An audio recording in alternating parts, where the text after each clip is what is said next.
नमस्कार, स्वागत है आप सभी का। आपके साथ मैं हूं स्वप्निल। मुख्यमंत्री अशोक गहलोत इस वक्त प्रेस से मुखातिब हैं। सीधे चलते हैं।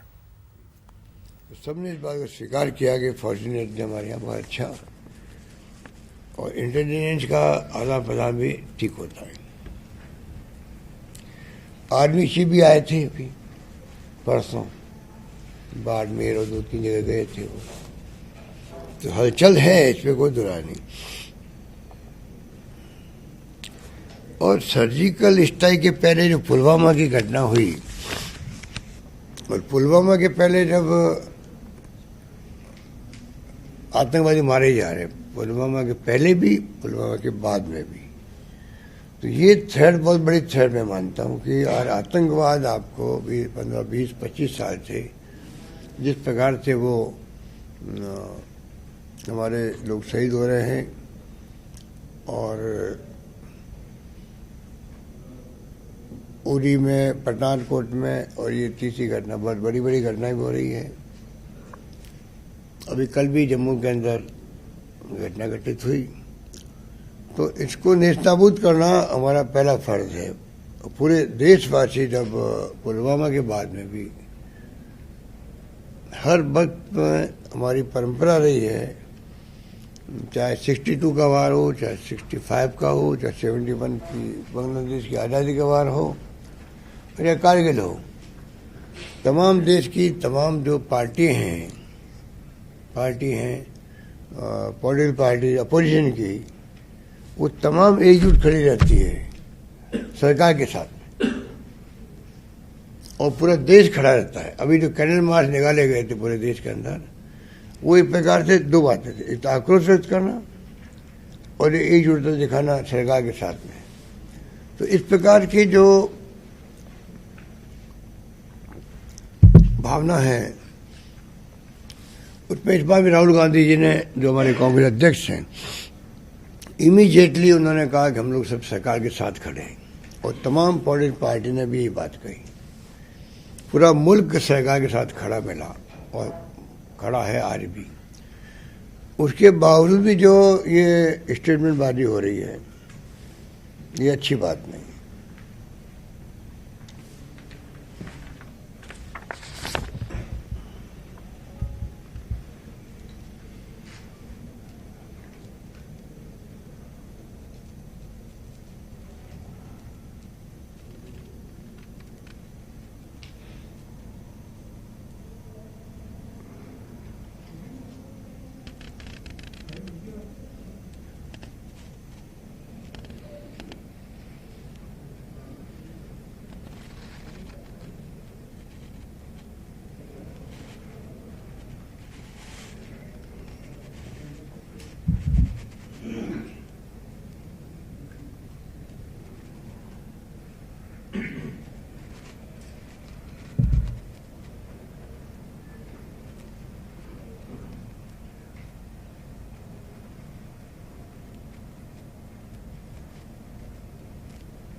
तो ये मैं आपको जो निवेदन कर रहा था, ये अनावश्यक जो घटना गंभीर थी, जिसने पूरे देश को हिला दिया,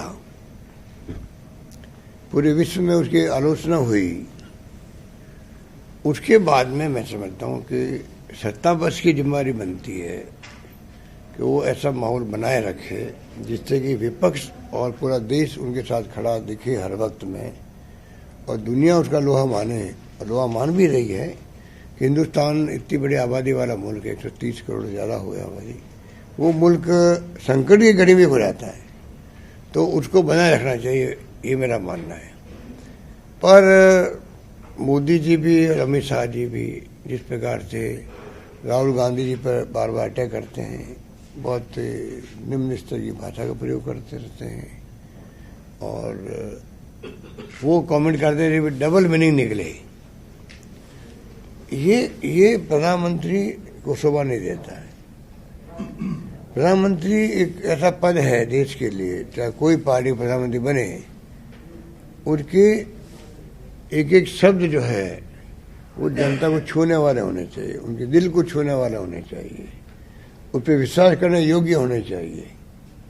और कॉन्फिडेंस बढ़ाने वाले होने चाहिए। जनता का खुद का कॉन्फिडेंस बढ़ा रहे कि मैं सुरक्षित हूं देश के अंदर, सभी तरह से मैं सुरक्षित हूं, मुझे बोलने की आज़ादी है, मैं अपने विचार एक्सप्रेस कर सकता हूं।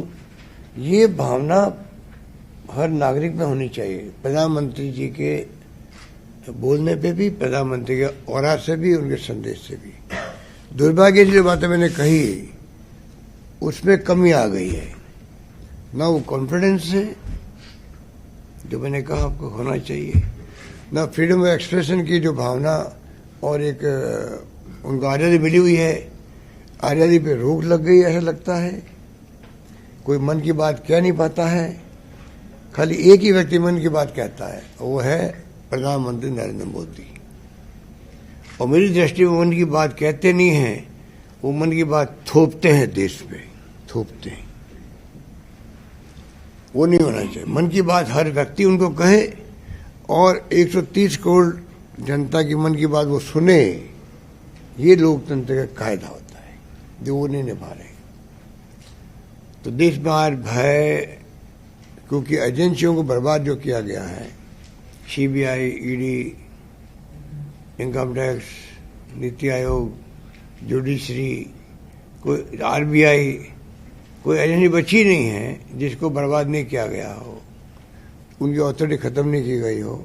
और प्राइवेटली एजेंसी वालों से पूछोगे तो वो आपको यही कहेंगे। तो ये जो स्थिति देश में बनी है ये बहुत खतरनाक है। लोकतंत्र जैसे खतरे में आ गया हो, देश खतरे में हो और संविधान खतरे में हो, ये स्थिति में आज देश चल रहा है। प्रधानमंत्री जी को स्पष्ट बहुमत मिला था पिछले 5 साल पहले, 30 साल के बाद में।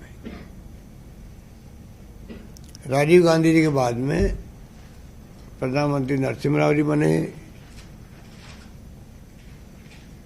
देवगौड़ा जी बने हों, गुजराल साहब बने हों, वीपी सिंह जी बने हों, वाजपेयी जी बने हों,